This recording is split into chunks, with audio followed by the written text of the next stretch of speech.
As expected, like many in the service industry, local public bus drivers are feeling the chilling effects of social distancing. Lloyd Allen visited a number of terminals, which over the past week have seen numbers plummet as scores of locals remain indoors. Our news team making the rounds around town at a number of bus terminals like this one on Eastern Bay Street. As you can see, little to no customers, and that's a result of fears surfacing from the coronavirus. Route number 1 bus driver Larry Woodside says ongoing health measures are literally killing the business. This has been detrimental. I normally make about between $280 to $300 a day. Now I going home with like $100, $180, and that's like really working really hard, and ain't nobody on the road now. He says for the few customers taking the bus, many drivers are also taking precautions. Well, I even had no problem with customers sitting together. I had one or two problems with people who coughing.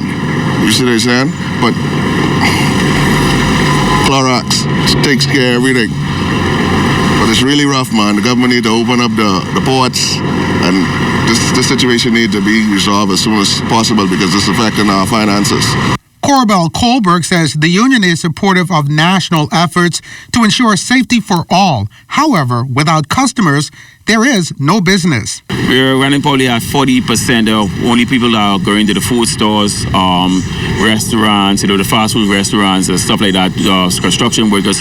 But when it comes to the hotel workers and the straw market vendors, that is virtually slow. Tourists coming from West Bay, they head in the east into the retreat into Montague or Montague Beach like that. That's just dead right now. While tourism numbers are historically low for the period, there are a few in the country.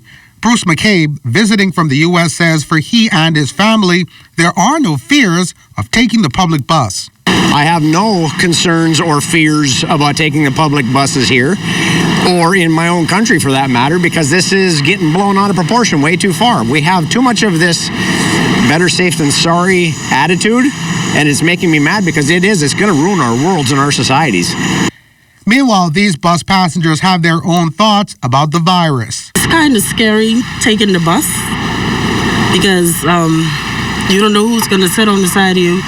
You don't know if that person is infected. You don't know who they're being in contact with. I think especially if you have one sickness and another sickness on top of another sickness, that's very stressful. Again, tips for public bus passengers based on international recommendations include wash your hands with soap and water at least for 20 seconds. Always wash your hands when you get home or to your destination. Use hand sanitizing gel if soap and water are not available. Cover your mouth and nose with a tissue or your sleeve when you cough or sneeze. Place used tissue in the bin straight away. Try to avoid close contact with people who appear unwell and use exact change.